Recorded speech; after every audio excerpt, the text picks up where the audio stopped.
Tahukah kalian, dari 118 unsur yang diketahui, sekitar 90 unsur berada di alam, dan sisanya merupakan unsur sintesis atau unsur buatan. Sebagian dari unsur tersebut terdapat sebagai unsur bebas, tetapi lebih banyak yang berupa senyawa. Nah, bagaimana ya kelimpahan dari setiap unsur tersebut di alam? Dan produk apa sajakah yang mengandung unsur tersebut? Yuk, simak penjelasan berikut.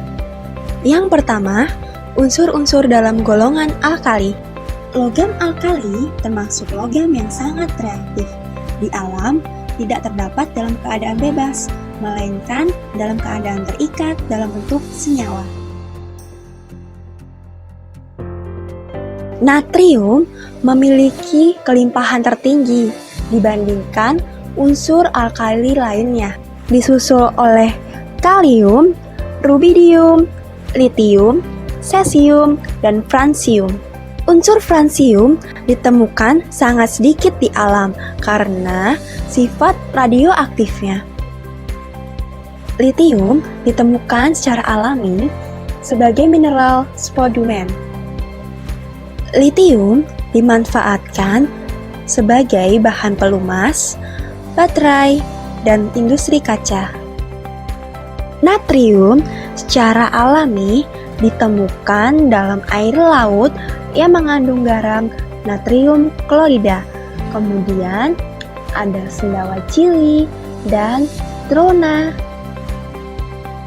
Kalium secara alami ditemukan sebagai mineral sulfit, garam petra, dan karnalit.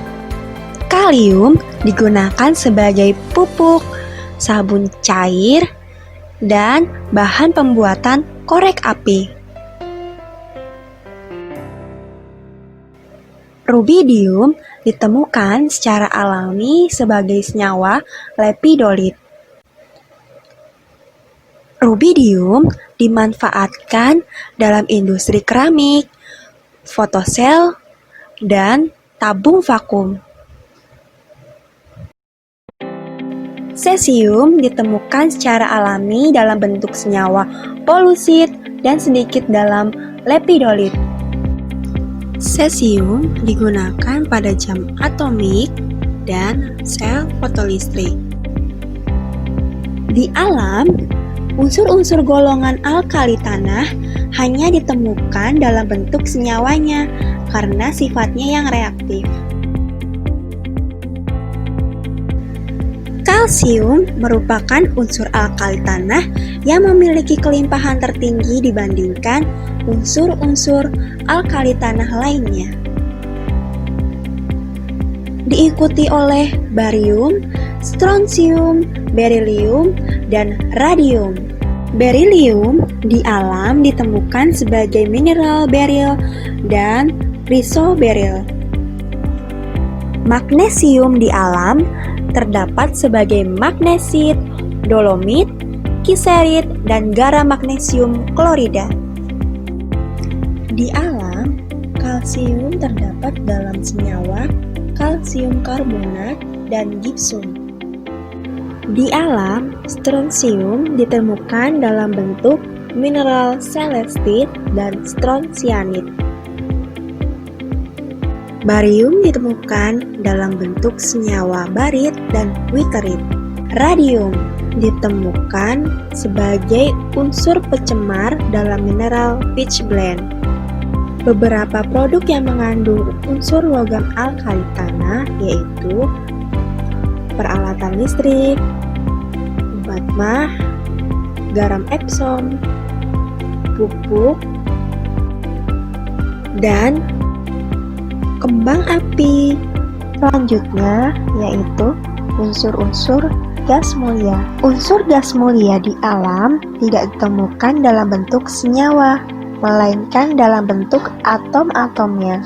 Disebut gas mulia karena semua unsur pada golongan ini berwujud gas dan memiliki konfigurasi elektron yang sangat stabil, sehingga akan sangat sulit untuk bereaksi dengan unsur lainnya. Bahkan dulunya gas mulia disebut sebagai gas inert karena dianggap tidak dapat bereaksi dengan unsur lainnya.